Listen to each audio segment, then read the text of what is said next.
గౌరవ ముఖ్యమంత్రి గారు ప్రవేశపెట్టిన సంతాప ప్రతిపాదన బలపరుస్తూ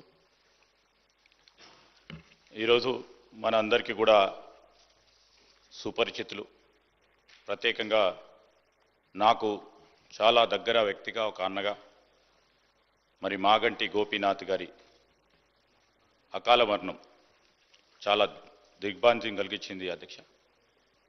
ఈరోజు వారు జూబ్లీహిల్స్ నియోజకవర్గానికి ప్రాతినిధ్యం వహించి మన అందరి సహచర ఎమ్మెల్యేగా ఈరోజు మన మధ్యలో లేకపోవటం కూడా చాలా బాధాకరం. మన అందరి హృదయాలను కూడా ఈ సందర్భం ద్రవింపజేస్తూ ఉంది అధ్యక్ష. గోపీనాథ్ గారు నేను చాలా దగ్గరగా వ్యక్తిగతంగా చూసిన వ్యక్తిని. వారికి ఆ రోజు తెలుగు యువత అధ్యక్షుడిగా ఉన్న సందర్భంలో వారి చిన్న తమ్ముడు మాగంటి రాజ్ కుమార్ అని నాకు చాలా దగ్గర మిత్రుడిగా, ఒక అన్నగా ఎల్లప్పుడూ కలిసి ఉండేవారం అధ్యక్ష.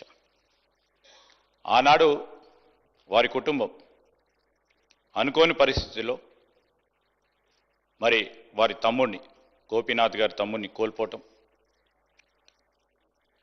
ఆనాడు వారి కుటుంబం కోల్పోయిన నేపథ్యంలో చాలా సంవత్సరాలు కూడా వారు ఆ కుటుంబం కోలుకోలేకపోయింది అధ్యక్ష.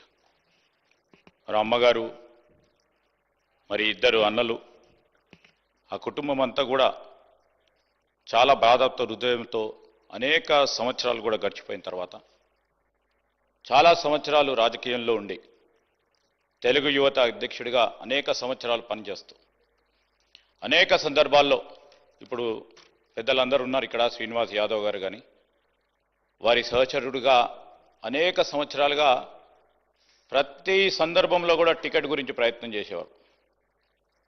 కానీ రాజకీయం అంటే అందరికీ తెలుసు అధ్యక్ష, ఎప్పుడు ఎవరికి ఏ విధంగా అవకాశం వస్తుందో మన చేతిలో లేదు. చాలా సంవత్సరాల తర్వాత వారికి అవకాశం వచ్చినప్పుడు జూబ్లీహిల్స్ సంబంధించి శాసనసభ్యుడిగా నిలబడటానికి అవకాశం వచ్చినప్పుడు వారు మాతో సంప్రదించినప్పుడు మేము ఒకటే చెప్పాం, కష్టంగా ఉన్న, ఇష్టంగా ఉన్న అవకాశం వచ్చినప్పుడు తప్పకుండా మీరు నిలబడి ముందుకు నడవాలంటే ఆ సందర్భాన్ని పురస్కరించుకొని వారు ప్రజాప్రతినిధిగా వారి రాజకీయ జీవితాన్ని ఆరంగేట్రం చేయటం జరిగింది అధ్యక్ష. ఒక ప్రజాప్రతినిధి మాత్రమే కాదు, వారు ప్రజల మనసులో నిలిచిపోయే విధంగా సేవ చేస్తూ ఒక మానవతావాదిగా నిలిచిన వ్యక్తి, ఒక మృదు స్వభావి. ఆయన వ్యక్తిత్వంలో ప్రతి సందర్భంలో కూడా నిజాయితీ, అందరితో కూడా కలిసిమెలిసి మెలిగే గుణం ప్రధానంగా కనిపించేవి అధ్యక్ష. జూబ్లీహిల్స్ అంటే మొత్తం రాష్ట్రంలోనే ఒక చాలా ఇంపార్టెంట్ నియోజకవర్గం. ఆ ప్రాంతంలో సేవలు చేస్తూ ఇంకా ఏదో చేయాలని ఒక తలంపుతో ముందుకు నడిచిన వ్యక్తి. అభివృద్ధి పనులు కానీ, పేద ప్రజలకు సంబంధించి వారి అండగా నిలబడటానికి, అనునిత్యం వారి సమస్యలను పరిష్కారం చేయడానికి మరి స్వర్గీయులైన గోపీనాథ్ గారు కృషి చేయటం జరిగింది.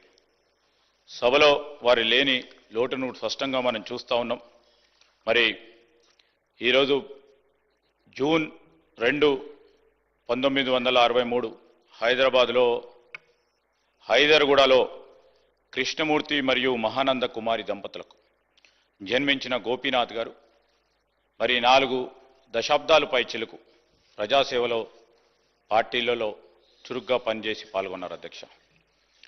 1383లో ఉస్మానియా విశ్వవిద్యాలయం నుంచి BA పట్టభద్రుడై మరి 3 సార్లు జూబ్లీహిల్స్ నియోజకవర్గానికి ప్రాతినిధ్యం వహించిన గోపీనాథ్ గారు 1983లో వారు తెలుగుదేశం పార్టీని స్థాపించిన సందర్భంలో ఒక యువకుడిగా వారి రాజకీయ ప్రస్థానాన్ని ప్రారంభించి 85 నుంచి 92 వరకు తెలుగు యువత రాష్ట్ర అధ్యక్షుడిగా పనిచేస్తూ, అదేవిధంగా 87, 88లో హైదరాబాద్ అర్బన్ డెవలప్మెంట్ అథారిటీలో కూడా డైరెక్టర్గా వారి పాలనా పరంగా తొలి అనుభవాన్ని మొదలుపెట్టారు అధ్యక్ష.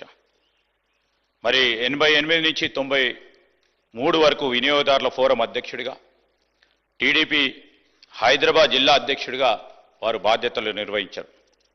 2014లో మరి జూబ్లీహిల్స్లో వారికి అవకాశం రావటం, 3 మార్లు గెలవటం, మరి ఈరోజు మేమందరం కూడా మన అందరికి కూడా కటింగ్ అక్రాస్ పార్టీస్ అధ్యక్ష గోపీనాథ్ గారి గురించి అందరూ కూడా వారి ఒక సహచరుని సమాజంలో ఒక నిజమైన ప్రజానాయకుని కోల్పోయిన అనే అంశాన్ని సభ దృష్టికి తీసుకొస్తూ ఈరోజు మరి గోపీనాథ్ గారి కుటుంబ సభ్యులకి,